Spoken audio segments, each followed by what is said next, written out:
Bienvenue dans ce module dédié au golf. Pourquoi le golf? Comme expliqué dans la vidéo de présentation, j'accompagne cette année à travers un programme nommé Golfeur, dont vous pourrez retrouver le lien en description, une jeune golfeuse nommée Chloé Salor pour sa première année en professionnel. Ceci m'a permis de découvrir ce sport et ses exigences et donc de vous en parler aujourd'hui. Dans cette vidéo, nous allons commencer par parler de l'apport énergétique nécessaire, aussi bien à l'entraînement que pour les parties. Nous l'avons vu également en introduction de ce module. Ce sport engendre un niveau d'intensité aérobie faible à modéré, avec l'utilisation de la phosphocréatine pour les mouvements de swing, dont je ne me risquerai pas à faire une démonstration ici. Ces mouvements durent environ 2 secondes et nous reviendrons un peu plus tard dans de prochaines vidéos sur les compléments alimentaires et notamment sur la créatine. Les études évoquent une dépense énergétique de 300 à 1200 kcal en fonction du nombre de trous. Les compétences requises sont donc tout d'abord la concentration. Et oui, et ceci, la montre ne le calcule pas.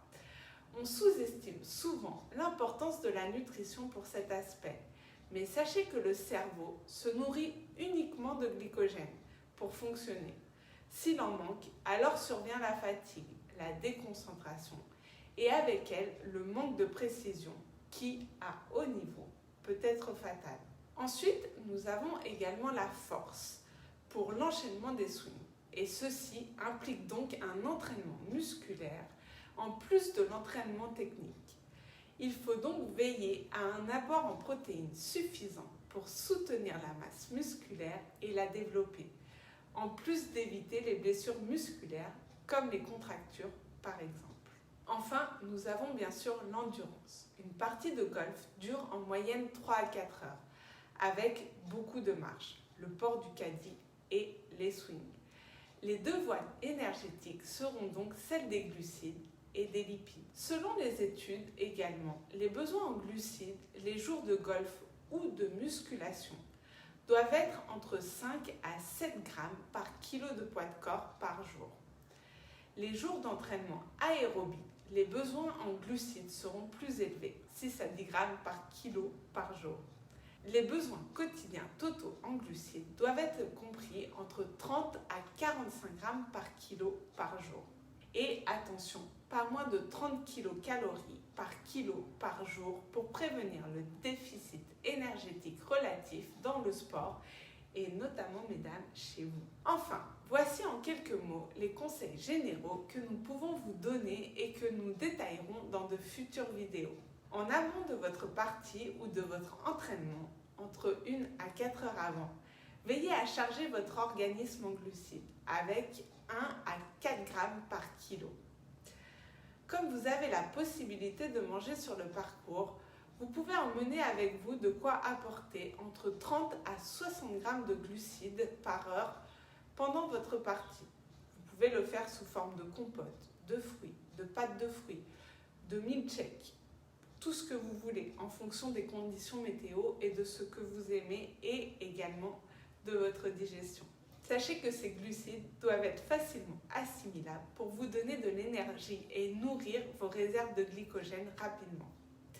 Si vous avez une séance de musculation ou d'endurance suivie d'une partie de golf l'après-midi, cela nécessite une récupération glucidique de 1 g par kilo par heure pendant 4 heures. Si vous n'avez qu'une seule séance, alors consommez 5 à 25 g de glucides dans les 1 à 2 heures après les séances d'entraînement. Concernant l'apport en protéines, nous l'avons vu, la masse musculaire est un point essentiel d'un joueur de golf. Il doit être de 1,2 à 2 g par kilo par jour. Attention ici à la qualité des protéines ingérées et sachez également que plus vous prenez de l'âge, plus leur assimilation est difficile par votre corps. Vous devez donc d'autant plus viser la fourchette haute ainsi que la qualité des protéines. Après votre partie ou votre entraînement, l'apport doit être de 15 à 25 grammes de protéines dans les 2 premières heures qui suivent. Ceci est d'autant plus important si vous avez 2 séances dans la même journée.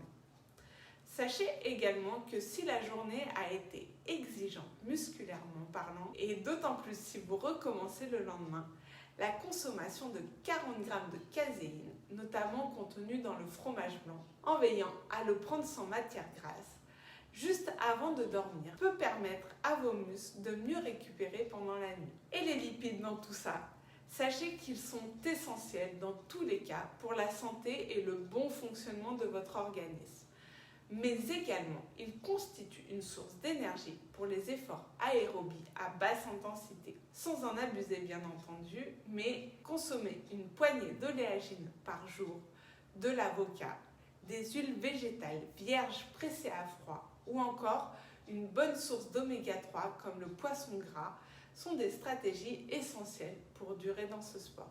Voilà, j'espère qu'à travers cette vidéo et ces quelques minutes, vous avoir aiguillé sur la stratégie nutritionnelle dans le golf et vos besoins quotidiens. Et je vous dis à très vite pour rentrer encore plus dans les détails. À bientôt.